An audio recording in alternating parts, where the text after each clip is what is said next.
Hello, good evening, नमस्कार, welcome to Exampur. मैं अमित पांडे एक बार फिर से स्वागत करता हूं आपका अपने परिवार एग्जामपुर। हम एग्जामपुर कलम से क्रांति। और आज हम करेंगे कुछ बड़ी अच्छी क्रांति, विशेषतः जनसंख्या के मामले में। क्योंकि आप भी जानते हैं, उत्तर प्रदेश जनसंख्या के ऊपर आधारित करते हुए कई सारे प्रश्न सीधे तरीके से आपके प्रश्न पत्र में पूछे जाते हैं। तो उन्हीं सारे बिंदुओं को हम क्या करेंगे, यहाँ पर आधारित करते हुए आपसे थोड़ा सा चर्चा करेंगे। ठीक है, हो सकता हो कि हालांकि क्षमता ना है, लेकिन फिर भी कोशिश करेंगे कि हम इस क्लास को पूरी कर पाए। अगर जो बीच में कह सकते हो कि क्लास की जरूरत लगी, तो हो सकता हो कि हम बीच में क्लास बंद भी करवा सकते हैं, क्योंकि मतलब उतनी कंटिन्यू क्षमता ना है। ठीक है, लेकिन फिर भी हमारी पूरी कोशिश होगी कि इस क्लास को कंटिन्यू कर पाए। ठीक है, तो चलिएगा, क्रम की शुरुआत करते हैं विशेषतः एक एक बिंदुओं के साथ। सबसे पहली बात तो ये आती है, इस जनसंख्या का पर्याय क्या है। ठीक है, तो जनसंख्या के रूप में मूल बिंदु ध्यान रखिएगा।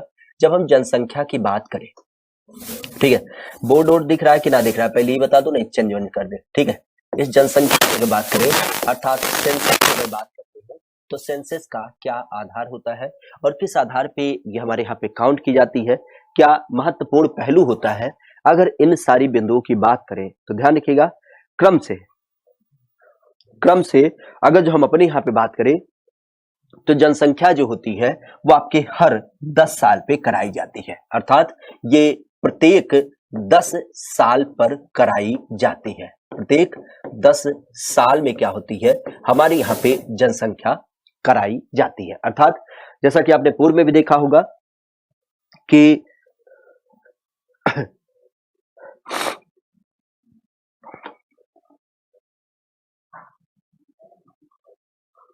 पुराने क्रम की जब बात करते हैं, तो पुराने क्रम में क्या हो जाता है, कहीं ना कहीं आप भी जानते हैं कि हमारे यहाँ पे क्या हो जाता है, 2001 में जनसंख्या की जनगणना की गई।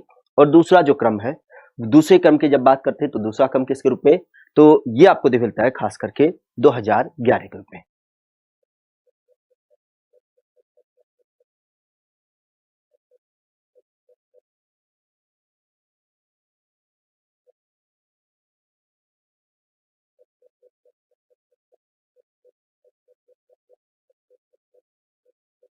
ठीक है, तो इस चीज को ध्यान रखिएगा। किसकी बात करें, हम अपने यहाँ पे बात करें। ठीक है, हम अपने यहाँ पे अगर बात करें, तो अपने यहाँ पे क्या हो जाता है, कहीं ना कहीं जनसंख्या प्रत्येक 10 साल में काउंट कराई जाती है। और एक चीज और ध्यान रखिएगा, ये जो जनसंख्या कराई जाती है, जनगणना जो कराई जाती है, इस जनगणना की जब बात करते हैं, तो ये जनगणना कब होती है, तो ये संघ सरकार के अंतर्गत होती है। किसके अंतर्गत, हम अपने यहाँ पे जब संघ सरकार की जब बात करते हैं, संघ सरकार अर्थात जिसको हम केंद्र सरकार की संज्ञा देते हैं, तो इस केंद्र सूची का क्या होता है, ये प्रमुखता से विषय होता है। ठीक है, ये क्वेश्चन एक बार अभी यूपीएसआई में पूछा भी गया कि हमारे यहाँ पे जो जनगणना होती है, खास करके जब हम जनगणना की बात करते हैं, तो ये जनगणना किस एक सूची का प्रमुखता से क्या है, विषय है। तो ध्यान रखिएगा, हमारे यहाँ पे जनगणना की जब बात करते हैं, तो ये जनगणना क्या होती है, आपके केंद्र सूची का प्रमुखता से विषय होता है। अर्थात संघ सरकार के द्वारा हर 10 साल पे क्या किया जाता है, इसको कराया जाता है। क्लियर। साथ ही साथ अगर देखा जाए, तो हमारे यहाँ पे ये केंद्र सूची में कब लाया गया, ये भी ध्यान रखिएगा। केंद्र सूची की जब बात करते हैं, तो पहले केंद्र से ही इसको काउंट किया जाता था, लेकिन पहले जो ये होता था वो गृह मंत्रालय के अंतर्गत होता था। संघ सरकार में भी ये क्या होता था, गृह मंत्रालय की जब बात करते हैं, तो इस गृह मंत्रालय के अंतर्गत विशेषतः इसको कराया जाता था। लेकिन अब क्या किया गया है, इसी गृह मंत्रालय के अंतर्गत ही क्या, इसी गृह मंत्रालय के अंतर्गत ही एक अलग से डिपार्टमेंट आपका बना दिया गया है, जिसका नाम ही है, ठीक है, इसी गृह मंत्रालय के अंतर्गत एक अलग से आपका क्या किया गया है, विभाग बना दिया गया है, जिसका नाम ही है जनगणना विभाग। क्या नाम है इसका, नाम ही है जनगणना विभाग। तो अब आपको देख मिलता है कि उत्तर प्रदेश में जो जनगणना कराई जाती है, वह आपके चाहे उत्तर प्रदेश की बात हो चाहे पूरे देश की बात हो, तो उसको अब हम गृह मंत्रालय के अंतर्गत आने वाले जनगणना विभाग के माध्यम से करते हैं। ठीक है, तो 10 सालों के अंतराल पे क्या किया जाता है, ये आपको देखने को मिलता है। ठीक है, काटा पीटी ना मचाती है, ठीक है, नेहा पासवान, वो एक्चुअली लिखा था जनसंख्या। ठीक है, तो जनसंख्या तो बिंदु ना है, जनगणना बिंदु है। ठीक है, तो इसी कारण से हमने काटा पीटा मचा दिया। ठीक है, क्लियर है। हाँ हाँ, बिल्कुल परेशान ना हो। अगर जो ऐसी चीज हमें लगेगी, हमें महसूस होगा, तो हम जरूर बंद कर देंगे, ऐसी बात ना है, लेकिन फिर भी कहीं न कहीं जो चीजें हैं उस आधार पे कोशिश यही रहेगी कि ऐसा तो है ना कि मतलब हम यहाँ पे कूद-कूद के पढ़ाते हैं तो उसमें एनर्जी लगती है, ठीक है? थोड़ा-सा बोलने में लगता है, लेकिन पता नहीं क्यों ऐसा है ना कि बोलते हैं तो फिर ये वाला जो इतना हिस्सा है, वो ऐसा प्रतीत हो रहा है ना कि जैसे एक तो पहली बात तो जैसे कोयले की भट्ठी ना होती, उस टाइप की गर्मी लग रही है, और दूसरा ये काफ़ी जो चेहरे का पूरा पार्ट है, वो थकान टाइप का दिख रहा होगा। चेहरे से वो महसूस भी लग रहा होगा। अब से करें कि आज तो बहुत हैंडसम लग रहे हो। हाँ, सही कहे। नरेगा के मजदूर ना लग रहे हैं आज। खैर, चलो यहाँ पे हम बात कर रहे हैं किसको आधारित करते हुए, प्रत्येक 10 साल में संघ सरकार अर्थात केंद्र सूची का ये प्रमुख विषय होता है। गृह मंत्रालय के अंतर्गत जनगणना जो विभाग होता है उसके अंतर्गत क्या होता है, इसको काउंट कराया जाता है। अब ध्यान रखिएगा, इस जनगणना विभाग की जब बात करते हैं तो इस जनगणना विभाग के अंतर्गत, ठीक है, क्या होता है, इस जनगणना विभाग की जब बात करते हैं तो उसके अंतर्गत हमारा एक प्रमुख अधिकारी होता है जिसको हम नाम देते हैं भारत का महापंजीयक। क्या बोलते हैं? भारत का महापंजीयक। भारत का महापंजीयक एवं जनगणना आयुक्त। क्या बोलते हैं? भारत का महापंजीयक एवं जनगणना आयुक्त।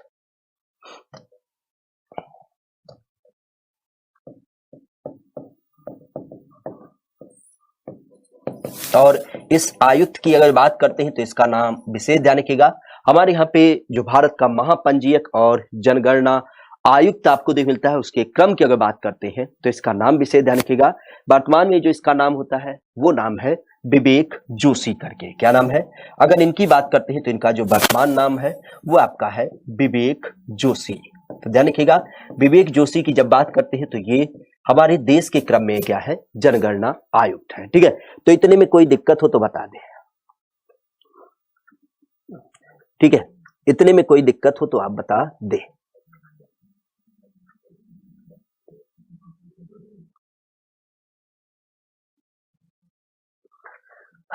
माधव जी पूछ रहे हैं कि लेखपाल के लिए कितना नंबर चाहिए पेट में? तो लेखपाल में जिनका कह सकते हो कि 99 नंबर है उन्हीं का केवल फॉर्म भरा जाएगा, बाकी सब बेकार है। ठीक है, अरे प्रभु, आपको पता होना चाहिए कि लेखपाल के लिए एक भी नंबर डिसाइड नहीं रखा गया है। वही तो हम लोग भी सोच रहे थे कि आखिर ये ससुरा पागल गवर्नमेंट है का पेट काहे के लिए करा ली, जब पेट का कोई मतलब ही ना था। मतलब जितने लोगों ने पेट एग्जाम दिया सब फॉर्म भर सकते हैं, तो इसका क्या तात्पर्य हुआ? खैर कोई ना। है पॉजिटिव हो गए कहा सर जी आप? हाँ हाँ बिल्कुल, कायदे से पॉजिटिव तो हो ही गए। गृह मंत्रालय लिखे हैं, गृह लिखा भाई, हमारा गांव में हाँ इसी तरीके से बनता है। ठीक है, थोड़ा सा हमारा लिखने का अंदाज कुछ अलग है, क्योंकि आपने सुना भी होगा तुम्हारे अंदाज बदल गए, कोई बात है ना। ठीक है, तो गृह मंत्रालय की जब बात करते हैं तो इस तरीके से होता है। ठीक है, एक बार और रिपीट कर दे। अरे बाप रे बाप, जनगणना, जनगणना प्रत्येक 10 साल में कराई जाती है। किसके द्वारा होती है? संघ सरकार के द्वारा होती है। संघ सरकार के अंतर्गत अगर बात करें तो संविधान की जो सूची है, केंद्र सूची, उस सूची का एक प्रमुख विषय होता है। साथ ही साथ गृह मंत्रालय की जब बात करते हैं तो गृह मंत्रालय के अंतर्गत पहले जनगणना गृह मंत्रालय से होती थी, लेकिन यहीं पर ध्यान रखिएगा, गृह मंत्रालय के अंतर्गत क्या कर लिया गया, कहीं न कहीं क्या कर सकते हो, गृह मंत्रालय के अंतर्गत एक अलग से विभाग जनगणना विभाग आपको देखने को मिलता है। जनगणना विभाग के रूप में अगर जो हम भारत के संदर्भ में बाले कि भारत का सबसे बड़ा अधिकारी कौन सा है, तो ध्यान रखिएगा, भारत का महापंजीयक एवं जनगणना आयुक्त जो होता है, जिसका नाम विवेक जोशी के रूप में देख मिलता है, तो वो आपको यहाँ पर देखने को मिलता है। ठीक है, बिल्कुल संतोष जी, जिसने पेट नहीं दिया है, ये बात तो क्लियर है कि जिसने पेट नहीं दिया है वो इस फॉर्म को नहीं दे पाएगा। ठीक है, तो इस चीज को ध्यान रखिएगा। क्लियर है? तो विवेक जोशी विशेष ध्यान रखिएगा, खास करके जब हम जनगणना की बात करते हैं। क्लियर है? इसके बाद अगर बात करें तो अब आपको ये पता होना चाहिए, चूंकि जनगणना 10 साल में कराई जाती है, तो ऐसा कौन सा साल था जब पहली बार जनगणना हुई थी? ठीक है, आप भी जानते हैं ना, कौन सा ऐसा पहला साल था? और पहले साल की जब बात करते हैं तो उसका में ध्यान रखिएगा, खास करके अगर बात करते हैं तो ये समय होता है सन 1872 का। सन 1872 की जब बात करते हैं तो इस टाइम पे अंग्रेजों का शासन काल था और अंग्रेजों की ऐसी मान्यता थी कि अगर जो हमें भारत पे शासन करना है तो भारत पे शासन करने के लिए हमें इनकी आबादी जाननी चाहिए। और इसी क्रम में हमारे देश में क्या किया गया, पहली बार आपकी जनगणना कराई गई। और इस जनगणना की जब बात करते हैं तो ये जनगणना कब देख मिलती है, तो ये देख मिलती है आपके लॉर्ड मेयो के काल में। किसके? लॉर्ड मेयो की जब बात करते हैं तो लॉर्ड मेयो के काल में ये पहली बार आपकी जनगणना कराई गई थी। ठीक है, तो जनगणना का पर्याय ध्यान रखिएगा, लॉर्ड मेयो के काल में पहली बार जनगणना हमारे यहाँ पे सन 1872 में कराई गई थी। एक साल में कितनी जनसंख्या बढ़ती है ये तो आपके ऊपर निर्भर करता है। ठीक है, परेशान मत होइए। अब जैसे मान लेते हैं कि नॉर्मल ईयर में तो जनसंख्या कम है बढ़ती है, लेकिन जब घर पे लोग खाली टाइम पे बैठे थे लॉकडाउन में तो हमें तो लगता है ससुरा 2021 में ऐसा ना हो कि जनसंख्या का विस्फोट हो जाए। क्यों? क्योंकि लगभग हर तीसरे घर में बच्चे का जन्म हो रहा है। खैर, वो रिपोर्ट जब आएगी तब उसके आधार पे बात की जाएगी। इसी कारण हम बार बार कहते हैं कि इसी जनगणना को रट को क्या करो, सिलेक्शन ले लो, नहीं तो नई जनगणना दिमाग खराब कर देगी। क्लियर है? तो यहाँ पे अगर जो देखा जाए तो क्या कह रहा है, यहाँ पे खास करके बात की जा रही है किसको, 1872। तो 1872 में पहली बार क्या हो गई, आपकी जनगणना कराई गई। इसके अलावा बात करते हैं तो ध्यान रखिएगा, अब ये जब जनगणना कराई गई तो उसके बाद कह सकते हो कि हमारे यहाँ पे एक बिंदु तो क्लियर हो गया कि हमारे यहाँ पे कितने लोग निवास करते हैं। और अंग्रेजों को शासन पद्धति में भी थोड़ा आसान मिला, सहूलियत मिला, तो इन्होंने इस बिंदु को कंटिन्यू रखा। और कंटिन्यू रखा अर्थात अगले बार इन्होंने पुनः जनगणना कराई और ये कराई थी 1881 में। और 1881 की जब बात करें तो उसके बाद इन्होंने डिसाइड कर लिया, क्या बोला, इन्होंने डिसाइड कर लिया कि हम अब 10 साल के बाद क्या करेंगे, नियमित आधार पे जनगणना करेंगे। ठीक है, तो इस चीज को ध्यान रखिएगा। हमारे यहाँ पे खास करके सन 1881 की जब बात करते हैं तो इस टाइम से क्या हो गई, अब हमारे पूरे भारत में नियमित आधार पे जनगणना होने लगी। किस आधार पे?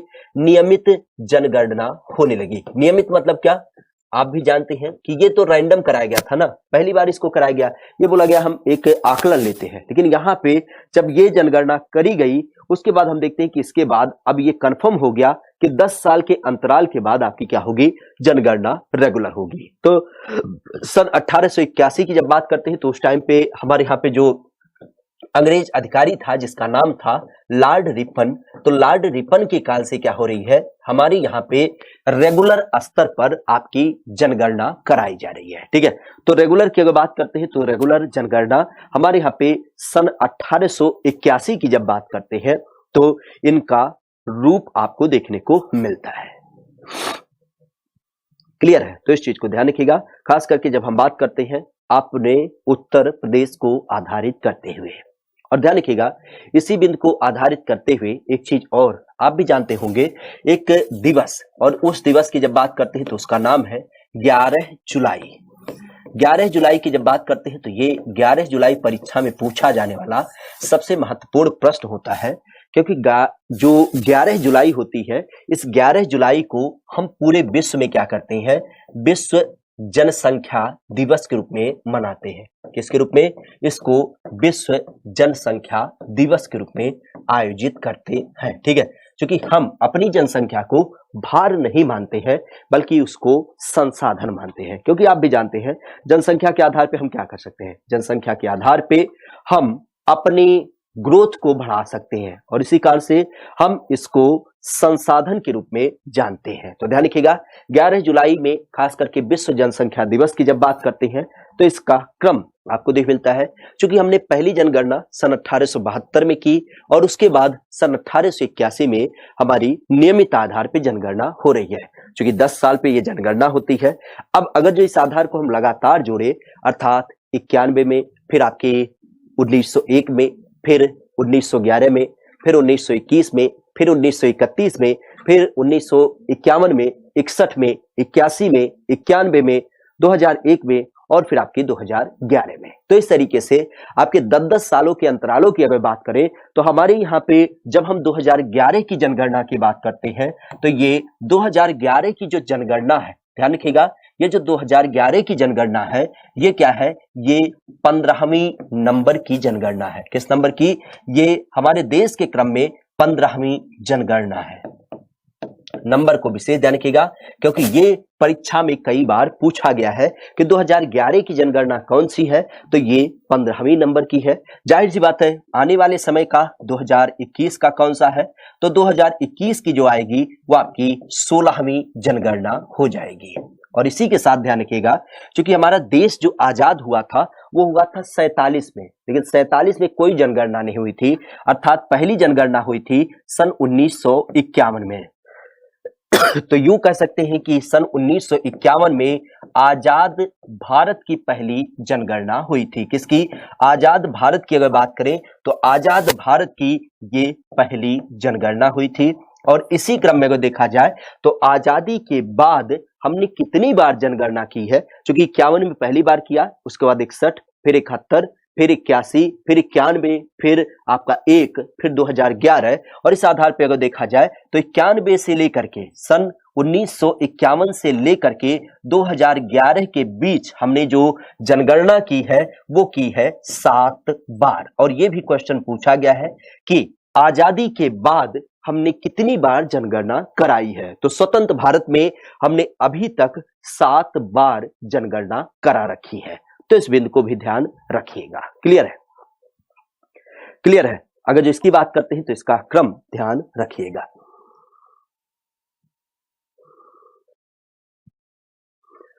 यहां तक कोई दिक्कत? 2021 की जनगणना कब होगी?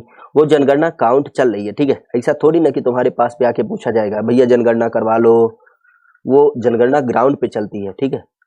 ऐसा थोड़ी ना होता कि जनगणना बताई जाती है। वो जितने भी अधिकारी हैं वो अपना काम कर रहे हैं। यहां तक कोई दिक्कत हो तो बताएं। आजादी के बाद ये 7वीं जनगणना है और 2011 की क्या थी, हमारी लास्ट टाइम की जनगणना थी। क्लियर है? अब इस आधार पर अगर देखा जाए तो 2011 की जनगणना के बारे में हमें 2011 की जनगणना के बारे में कुछ एक तथ्य पता होना चाहिए। और 2011 की जनगणना की जब बात करते हैं तो इसका क्रम ध्यान रखिएगा। सबसे पहली बात तो यह आती है कि जो 2011 की आपकी जनगणना है उसके बारे में एक तथ्य विशेष ध्यान रखिएगा।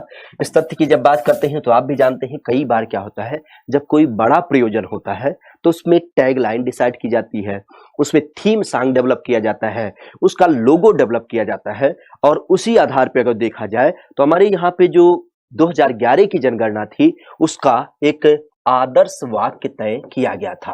आदर्श वाक्य, और इस आदर्श वाक्य का क्या पर्याय था, तो ध्यान रखिएगा इसकी जो टैग लाइन थी अर्थात जो आदर्श वाक्य था वो क्या था। तो जाहिर सी बात है हमने चर्चा भी किया कि हम अपनी जनसंख्या को भार नहीं मानते हैं, और इस आधार पे हमने क्या माना, हमने अपनी जनसंख्या को क्या माना, हमने अपनी जनसंख्या को प्रमुखता से क्या माना, कहीं ना कहीं कह सकते हो कि हम अपनी जनसंख्या को मानते हैं किसके रूप में, तो ये माना हमने हमारी जनसंख्या,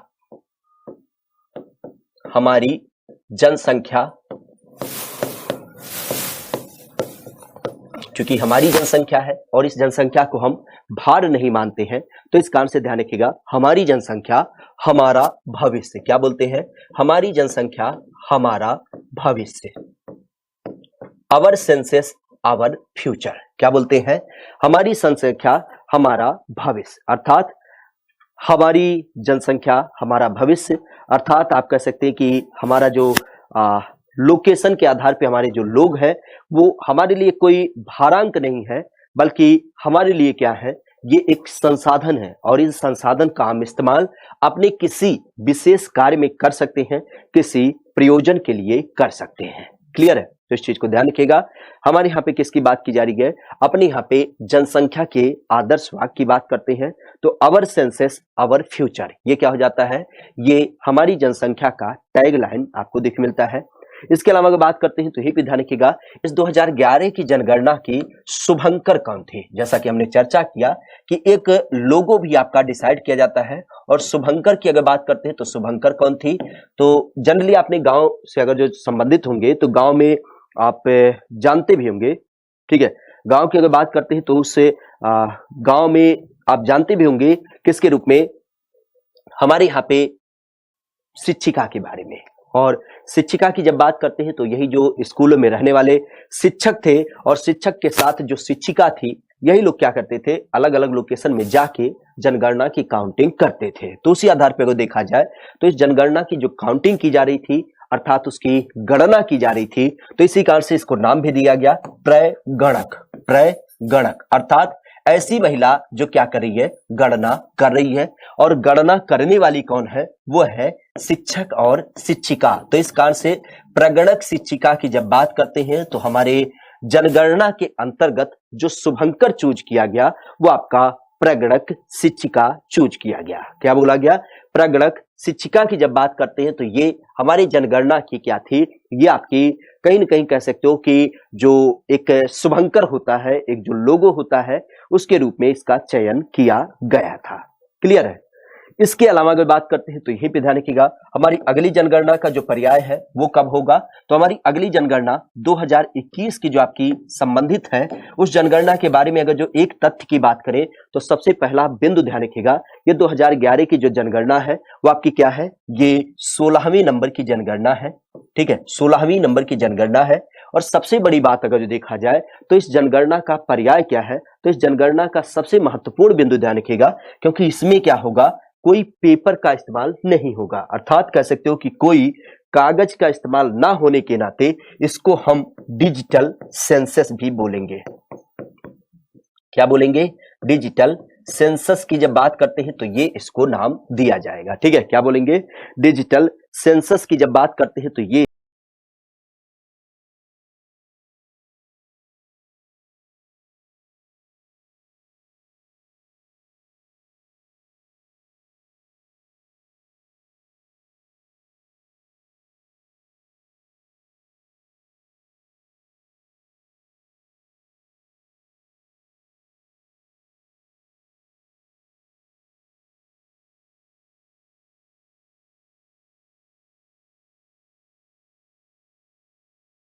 उनका आधार किया जाएगा। और आप भी जानते हैं, आपने टेस्ट दिया होगा ना, टेस्ट वाले पे गए होंगे तो टेस्ट वाले पे आप टेस्ट दिए होंगे, तो आप जानते हैं कोई कागज पेन उठाते हैं? बिल्कुल ना उठाते हैं, सीधे आपके सामने ऑप्शन आता है, टुक टुक करके आगे बढ़ते चले जाते हैं। तो वही संदर्भ होता है यहाँ पे, खास करके इसमें भी क्या किया जाता है, आपका डिजिटल सेंसस का आधार लिया जाता है। क्लियर है?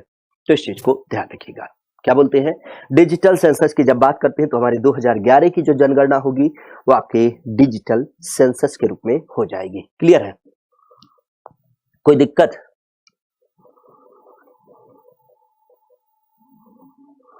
नीरज कुमार गोस्वामी, हाँ ये तो सही कह रहे हो यार, क्लास अपलोड होगी तब पीडीएफ से नोट कर लेंगे, क्योंकि 20 मिनट का टॉपिक 1 आवर चला जाता, इसीलिए ऑनलाइन क्लास नहीं लेते हैं।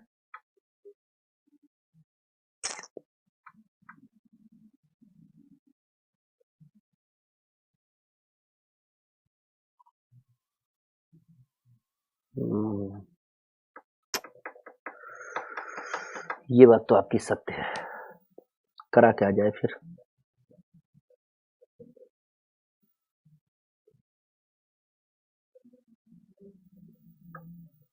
बंद कर दे फिर क्लास को, बाद में ही कर लेंगे, ठीक है? क्योंकि आप, जाहिर सी बात है भाई, आपका डाटा भी नुकसान हो रहा है, समय भी नुकसान हो रहा है। अगर जो ऐसा लग रहा है तो क्लास को बंद ही कर दे, बाद में कर लिया जाएगा, कोई ऐसा इशू थोड़ी ना।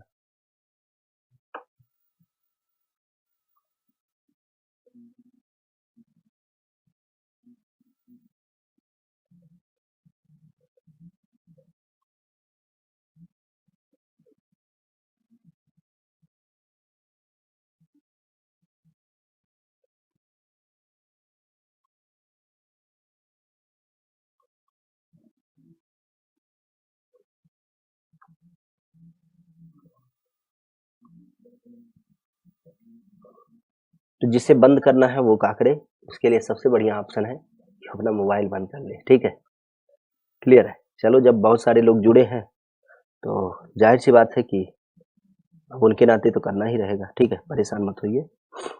जिन्हें लगता है कि टाइम बर्बाद हो रहा है, जाहिर सी बात है वो अपना मोबाइल बंद करके क्या करें, रखते हैं। ठीक है, तो उनका टाइम नहीं बर्बाद होगा, बल्कि आप भी जानते हैं कि इंस्टाग्राम पे बहुत अच्छे अच्छे टाइप के रील आते हैं, उसको नहीं चला पाते हैं तो फेसबुक पे भी रील आता है, यूट्यूब पे भी रील आता है। इसके अलावा और भी कई सारे प्लेटफॉर्म हैं, वो छोटे छोटे चुटपुटिया टाइप के चैनल, जहाँ पे बहुत सारी चीज़ें क्या होती हैं आपको देखने मिलती हैं। ठीक है, तो इससे भी आप अलग अपना टाइम वहाँ पे इस्तेमाल कर सकते हैं।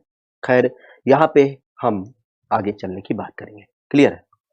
तो इसके आगे चलने की बात करें, हो सकता हो किसी का थोड़ा सा भाई लग रहा हो, क्योंकि हमने बताया ना कि भाई हमारे पास पूरी एनर्जी बिल्कुल ना है, ये चेहरा एक तरीके से समझो दर्द के मारे फटा जा रहा है पूरी तरीके से। बस वही है, क्लास आपकी बंक ना हो, इस कारण से हम आपके सामने उपस्थित है। क्लियर है? चलेगा।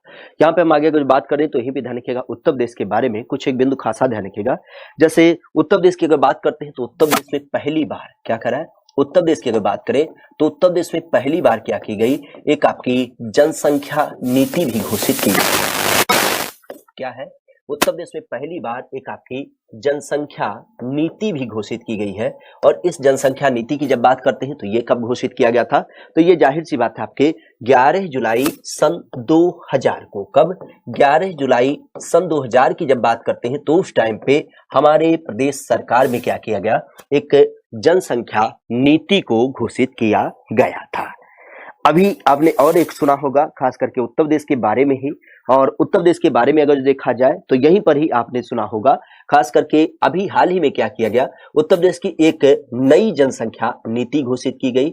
और इस नई जनसंख्या नीति की जब बात करते हैं तो ये जनसंख्या नीति कब घोषित की गई, तो चूंकि विश्व जनसंख्या दिवस वही 11 जुलाई होता है तो उसी 11 जुलाई को ही घोषित किया गया, लेकिन ये अभी घोषित किया गया था इसी गवर्नमेंट के द्वारा 2021 में। ठीक है, तो 11 जुलाई 2021 की जब बात करते हैं तो उसी टाइम पे हमारे यहाँ पे क्या किया गया, कहीं ना कहीं कह सकते हो कि एक नई जनसंख्या नीति घोषित की गई। और इसका जो क्रम था उसमें आपने देखा भी था कि किस तरीके से एक बिंदु आधारित किया गया कि सरकारी नौकरी कोई करेगा, एक बच्चे होंगे, 2 बच्चे होंगे तो ये लाभ दिया जाएगा, या फिर इस तरीके से करेगा तो उसे ये लाभ होगा। तो इस तरीके से कई सारे बिंदु क्या किए गए, यहाँ पे आपके आधारित किए गए। ठीक है, तो ध्यान रखिएगा, यहाँ पे बात किया जा रहा है नई जनसंख्या नीति, तो ये आपके 11 जुलाई को खासा घोषित किया गया था। एक चीज और ध्यान रखिएगा, क्योंकि हमने बोला बार बार कि जो हमारी जनगणना होती है वो 2011 में हुई। क्लियर है? लेकिन 2011 में जनगणना ऐसी ना थी कि 2011 में ही रिपोर्ट आ गई थी, क्योंकि आप भी जानते हैं कि हर एक व्यक्ति के घर पे जा करके उसके यहाँ पे कितने लोग हैं उसके डाटा को कलेक्ट करना, उसको अपडेट करना। और पहले तो जनगणना कागजों पे होती थी, फिर उसको कंप्यूटर पे चढ़ाना, और इसी कारण काफी टाइम टेकन हो जाता है। तो इस जनगणना की जब बात करते हैं तो ये रिपोर्ट 2011 के नाम से आती है, लेकिन ये रिपोर्ट प्रकाशित की गई थी आपके 2013 में। तो इसी आधार पे आज की जनगणना की जब बात करते हैं तो भले 2021 की जनगणना होगी, लेकिन ध्यान रखिएगा ये भी रिपोर्ट क्या होगी, आपके साल 2 साल बाद आएगी। क्यों? क्योंकि आजकल तो कोविड का चक्कर है, ये तो एक अलग बहाना है। और दूसरा, इसको काउंट करने में जो काफी लंबा समय आपका व्यतीत होगा वो भी काफी आपके लिए देखने को मिलेगा। ठीक है, तो इस चीज को ध्यान रखिएगा, खास करके जब हम बात करते हैं अपने यहाँ पे जनगणना रिपोर्ट की, तो इस चीज को खासा ध्यान रखिएगा। क्लियर है? अब अगर जो हम अपने यहाँ पे बात करें तो एक चीज ध्यान रखिएगा, जो हमारी 11वीं जनगणना हुई थी उस 11वीं जनगणना के अनुसार अगर जो हम बात करें तो हमारे यहाँ पे चूंकि ये जनगणना जो हुई थी उस टाइम पे 2011 की जनगणना में हमारे उत्तर प्रदेश की अगर बात करते हैं तो उस टाइम पे उत्तर प्रदेश में कितने जिले थे, तो उत्तर प्रदेश में कुल 71 जिले थे। अब आप सोचेंगे अरे बाप रे बाप, 71 जिले, हम कहा, हम तो पढ़े ही नहीं है 71 जिले। हाँ, मास्टर बहुत गलत पढ़ावत है, 71 जिले कैसे हो गए? हाँ भाई, हमें पढ़ाए हैं 75 जिले, 71 जिला बताओ थे, कैसे हो गया, कैसे हो गया? समझो, सब्र करो, बता रहे हैं। ठीक है, क्यों? क्योंकि 2011 की बात है, आप भी जानते हैं 11 के बाद क्या हुआ था, 3 अलग अलग जिले बनाए गए थे, खास करके 12 में, और उसके बाद 13 में क्या हुआ था, एक और जिला अमेठी बनाया गया था। इस तरीके से क्रम आपका चलता है।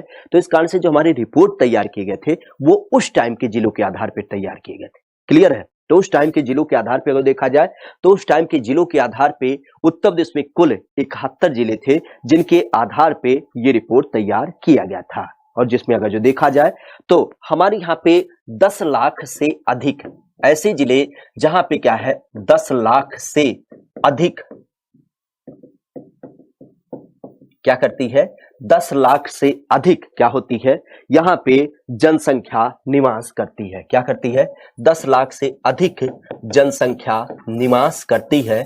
और इस जनसंख्या के क्रम की अगर बात करते हैं तो निवास करने वाले जिलों की संख्या कितनी, ठीक है, क्या कर रहा है 10 लाख से अधिक जनसंख्या निवास करने वाले जिलों की जब बात करते हैं तो निवास करने वाले जिलों की जब बात करते हैं तो इन जिलों की संख्या जो थी उन जिलों के क्रम में ध्यान रखिएगा उनकी संख्या थी कुल 12 जिले। अर्थात उत्तर प्रदेश में उस टाइम पे क्या थे ये आपके 12 जिले देखने को मिलते हैं। कितने 12 जिलों की जब बात करते हैं तो 12 जिले क्या हो जाते हैं ये आपको देखने को मिलता है। ठीक है, किसकी बात की जा रही है हमारे यहाँ पे खास करके बात की जा रही है उत्तर प्रदेश के अंतर्गत। तो उत्तर प्रदेश में 71 जिलों के आधार पे जब हम 10 लाख जनसंख्या, चूंकि सारे जिलों में जनसंख्या थोड़ी ना बड़ी होगी, कहीं पे कम होगी कहीं पे ज्यादा होगी, और उस आधार पर अगर देखा जाए तो 10 लाख से अधिक जनसंख्या वाले जिलों की संख्या वो आपको 12 देखने को मिलती है। अगर यहीं पर हम बात करें चूंकि हमारे यहाँ पे नगर निगम भी होते हैं तो इसी आधार पे 10 लाख से अधिक जनसंख्या खास करके अगर जो हम बात करें तो 10 लाख से अधिक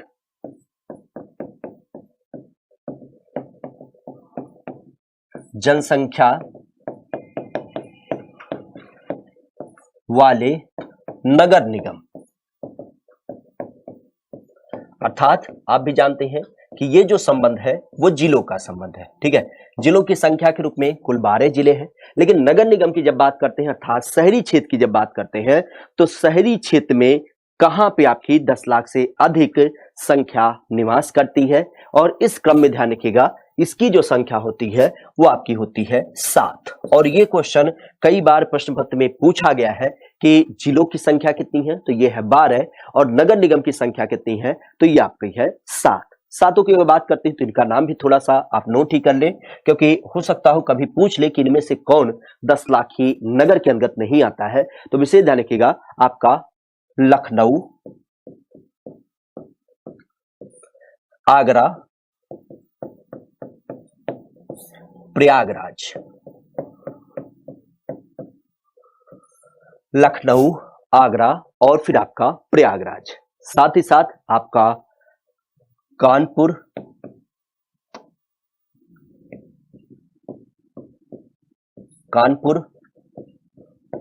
मेरठ, बनारस और फिर आपका गाजियाबाद।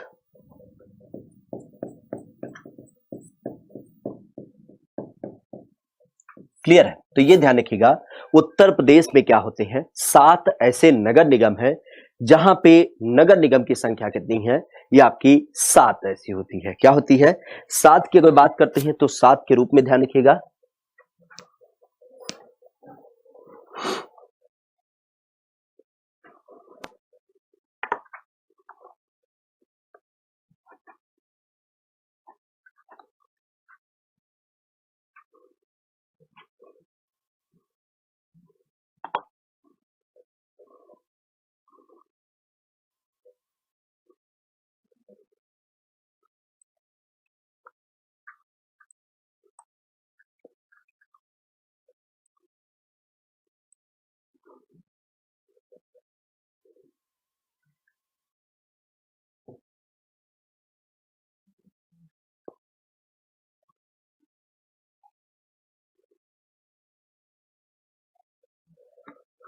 प्रिया चौहान, बिल्कुल आप सही कह रहे हो, ये 2021 की बात हो रही है। ठीक है, क्या कर रहा है 2021 की जब बात करते हैं तो 2021 में उत्तर प्रदेश में क्या है 75 जिले हैं, लेकिन जनगणना हमारी कब हुई थी तो जनगणना हमारी हुई थी 2021 के अंतर्गत नहीं बल्कि ये हुई थी 2011 में।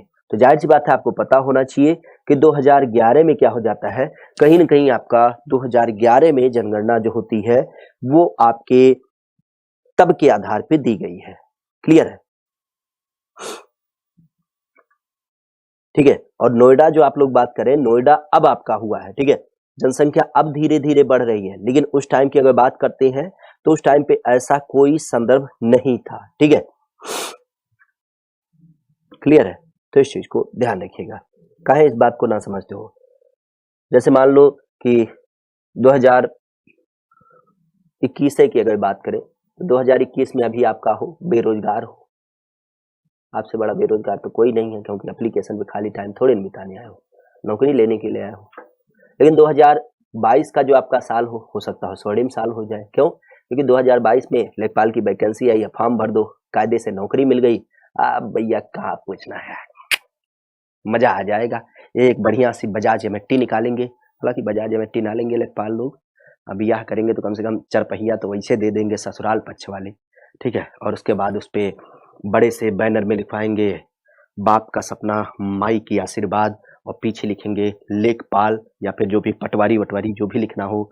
और नहीं तो मान लेते हैं कि जब ब्याह मिलेगा तो उसे लिख देंगे ससुराल से सहायता प्राप्त, इस तरीके से कुछ भी लिखवा के आप उसमें बड़े रौब से चलेंगे, ठीक है। तो ये चीजें तो देखने मिलेंगे, लेकिन अभी के क्रम में ना, अभी तो आप कायदे से बेरोजगार हो। अब ये क्रम जो होगा ये नौकरी पाने के बाद होगा। तो इसी तरीके से ध्यान रखिएगा कि हमारे उत्तर प्रदेश में अगर देखा जाए तो हमारे उत्तर प्रदेश में 2011 में पहले जो क्रम था वो ये था, लेकिन अब जो आपका होगा वो आपका चेंज हो गया है, ठीक है। तो इस चीज को ध्यान रखिएगा, क्लियर, इस चीज को खासा ध्यान रखिएगा, क्लियर। चलिएगा, इसके अलावा बात करते हैं तो ये पे ध्यान रखिएगा। बिंदु के रूप में अगर जो चर्चा किया जाए तो आपके सामने सबसे महत्वपूर्ण बिंदु आता है कि जिस हम जनगणना की बात कर रहे हैं तो हमारे उत्तर प्रदेश में कुल कितनी जनसंख्या है, ठीक है। अर्थात उत्तर प्रदेश की कुल कितनी वर्तमान में जनसंख्या है। और जनसंख्या के क्रम को आप विशेष ध्यान रखिएगा, क्योंकि कई बार सीधा सा प्रश्न यहीं पर पूछ लिया गया, तो इस संख्या को ध्यान रखिएगा। वर्तमान अगर देखा जाए तो 19,98,12,341, कितनी? 19,98,12,341 की जब बात करते हैं तो ये उत्तर प्रदेश की क्या है, ये आपके उत्तर प्रदेश की वर्तमान जनसंख्या है, जिसमें अगर हम बात करते हैं तो इस जनसंख्या के दो प्रमुख पहलू आपको देख मिलते हैं। इस जनसंख्या के क्रम में अगर जो हम बात करें तो दो जो प्रमुख पहलू होते हैं, एक होती है आपकी पुरुष के रूप में और दूसरी होती है महिला के रूप में। एक होती है पुरुष के रूप में और एक होती है महिला के रूप में। अर्थात पुरुष जनसंख्या की जब बात करते हैं तो ये हमारे उत्तर प्रदेश में कितनी है, तो ये ध्यान रखिएगा, ये हो जाती है 10,44,00,000। कितनी? 10,44,80,510। कितनी? 10,44,80,510 ये आपके पुरुषों की संख्या होती है।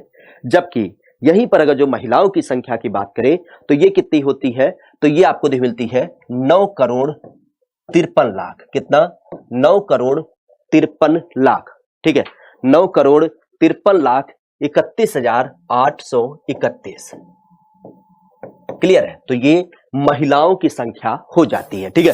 तो जनसंख्या के क्रम में विशेष ध्यान रखिएगा, जनसंख्या के क्रम में पूरी जनसंख्या 19,98,12,341, पुरुषों की संख्या 10,44,80,510, जबकि महिलाओं की संख्या 9,53,31,831 ये महिलाओं की संख्या हो जाती है।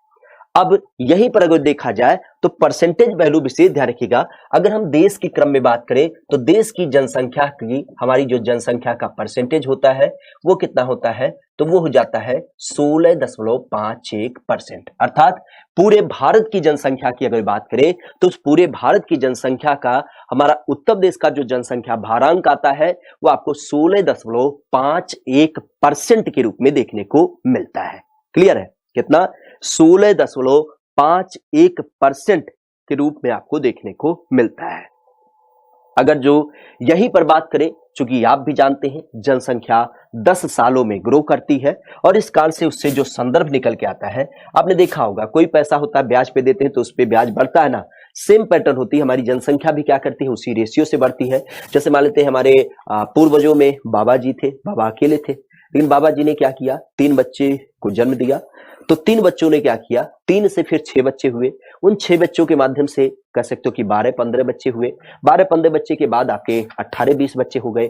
तो आप कह सकते हैं कि हमारी जनसंख्या जो होती है वो एक दिशा में नहीं बढ़ती है। क्यों? क्योंकि एक व्यक्ति से केवल एक का जन्म नहीं होता है। हमारे यहाँ पे सामान्य परंपरा के रूप में अगर देखा जाए तो ऑन एवरेज आपने सुना है कि हम दो हमारे दो, अर्थात इस तरीके से आपकी क्या होती है, हमारी साइकिल बढ़ती रहती है। तो कह सकते हो कि हमारा जो चक्रवृद्धि ब्याज वाला संदर्भ होता है वो आपकी जनसंख्या पे अप्लाई भी होता है।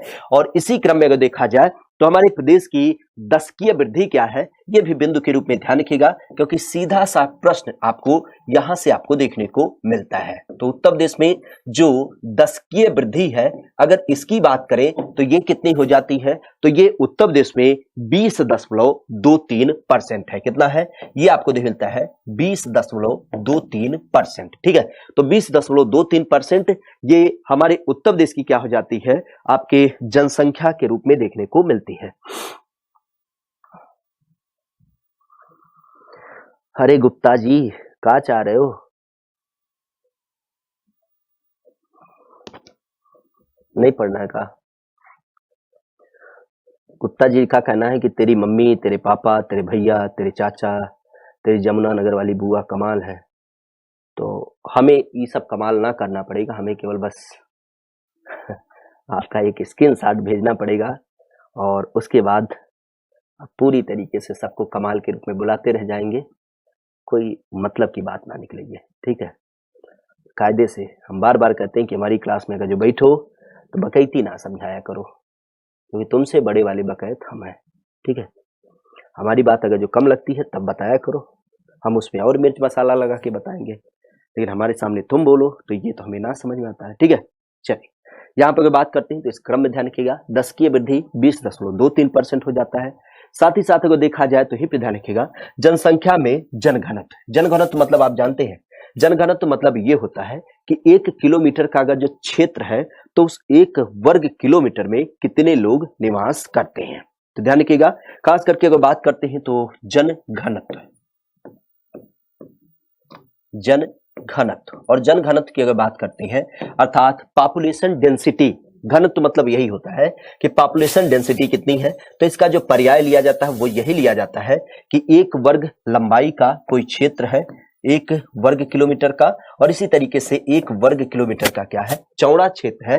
तो इस पूरे क्षेत्रफल में कितने लोग ऑन एवरेज निवास करते हैं, उसी को हम जनघनत्व के रूप में जानते हैं। और इस आधार पर अगर देखा जाए तो हमारे उत्तर प्रदेश में वर्तमान जो जनघनत्व है वो है 829 लोग। हालांकि ध्यान रखिएगा, इसके अलग अलग पर्याय आपको देख मिलेंगे, हम आगे जब चर्चा करेंगे, लेकिन एवरेज की जब बात करते हैं तो एवरेज आपकी 829 होती है। कुछ ऐसे प्लेस हैं, जैसे मान लेते हैं कि आप अगर जो लखनऊ में रह के, प्रयागराज में रह के तैयारी करते होंगे तो आप तो सोचेंगे अरे ससुरा 1 किलोमीटर में 829 लोग रहते हैं। बिल्कुल ना, गलत बता रहे हैं। क्यों? क्योंकि इलाहाबाद शहर है, लखनऊ शहर है, वहां आपने देखा होगा बहुमंजिला इमारत बनी है, एक बिल्डिंग में 50 किराएदार रहते हैं। लेकिन आप चले जाइए अपने गांव में, अपना गांव छोड़ दीजिए, दूसरे गांव की दूरी देखिए, हो सकता है ससुरा 3-4 किलोमीटर दूर पे हो दूसरा गांव, अब बीच में पूरा खेत बसा है, तो वहां कौन रहता है? जानवर रहते हैं। तो यही कंडीशन होती है कि कहीं पे बहुत सारे घने लोग रहते हैं और कहीं पे बहुत विरल लोग रहते हैं। तो हमने एवरेज की बात की है, और इस एवरेज की जब बात करते हैं तो ये एवरेज 829 हो जाता है। दशकीय वृद्धि हमने चूंकि चर्चा भी किया कि हमारी जो वृद्धि हो रही है वो कब हो रही है, तो पिछली गणना कब हुई थी? 2001 में हुई थी, और अगली जनगणना हुई वो आपके 2011 में हुई। तो अब इसको कामानी कबूतर वाले बाबू लोग ध्यान रखिएगा, ये कितने साल का अंतर है? ये 10 साल का अंतर है।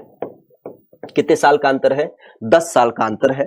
तो हमारे उत्तर प्रदेश की जो जनसंख्या बढ़ी है इस 10 साल के अंतर्गत, शायद हम दशक किसे बोलते हैं? दशक बोलते हैं 10 साल के समय को। तो उस 10 साल के अंतर्गत जो हमारी पॉपुलेशन ग्रोथ हुई है वो किस रेशियो से हुई है? तो ऑन एवरेज आपकी 20.23% के रूप में। ठीक है, तो इस चीज को ध्यान रखिएगा, 10 की वृद्धि कितनी हुई है? तो आपके 20.23% के रूप में हुई है, क्योंकि जनसंख्या 10 साल पे क्या की जाती है? काउंट कराई जाती है।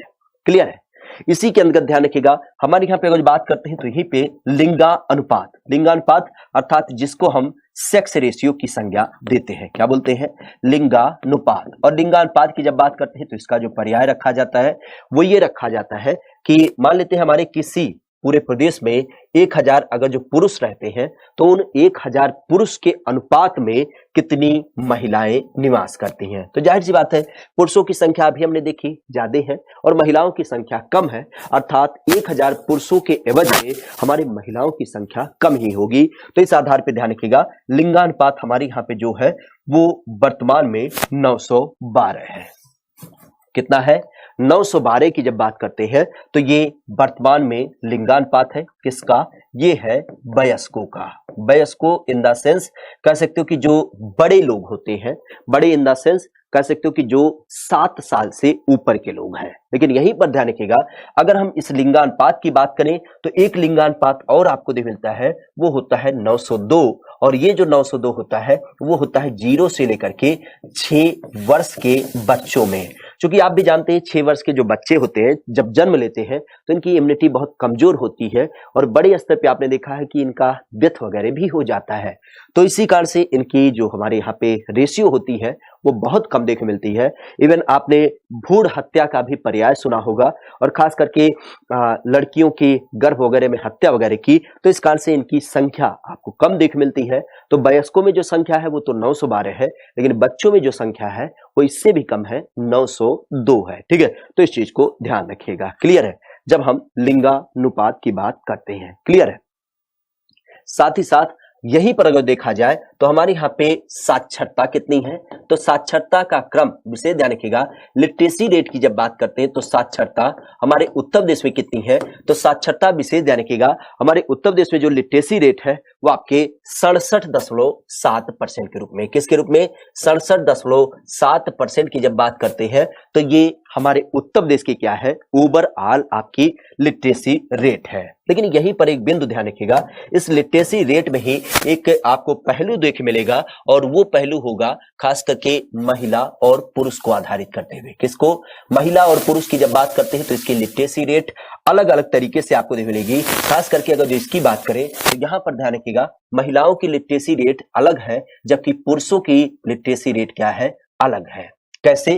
तो आप केवल क्या करिएगा, इस नंबर में 10 नंबर घटा दीजिए और 10 नंबर जोड़ दीजिए। अर्थात 67 में अगर जो हम 10 नंबर जोड़ दे तो कितना आ जाएगा, तो लगभग हमारा 77 आएगा। और यही वैल्यू आती है 77.3% की जब बात करते हैं तो हमारे उत्तर प्रदेश के पुरुष क्या है, पढ़े लिखे हैं।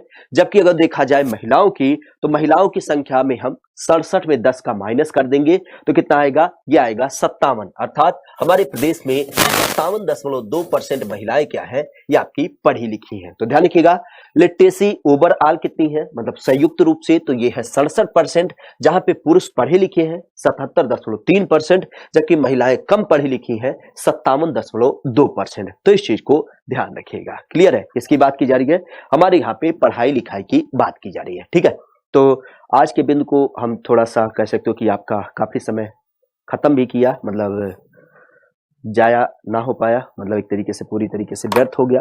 लेकिन फिर भी आज के बिंदु को हम यहीं तक रखते हैं और कल हम चर्चा करेंगे इसी जनसंख्या को ही आधारित करते हुए, क्योंकि कई बार जिले वगैरह का नाम पूछा जाता है। इन सारे महत्वपूर्ण पहलू पर कुछ क्या होते हैं, जिले वगैरह पूछे जाते हैं, तो उन्हीं को हम कल काउंट करेंगे। ठीक है, तो आज के लिए इतना ही। Thank you, all the best, bye bye, take care.